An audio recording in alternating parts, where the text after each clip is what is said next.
Today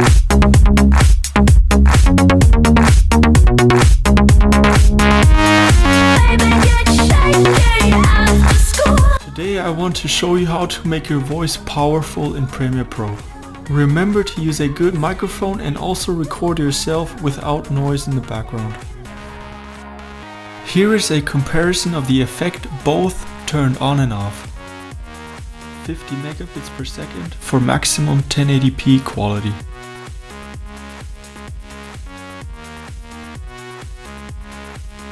Start off by looking for your voice recordings in the editing window. Simply select multi-band compressor and drag it onto any voice recording.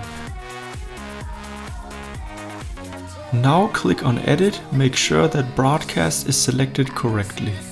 Broadcast makes your voice sound like someone talking on the radio. Change attack time to 1 millisecond and change release time to 250 milliseconds. Attack time means how quickly the compressor notices a volume difference. Release time refers to the smoothness of the actual volume transition. Finally, change the overall volume as preferred.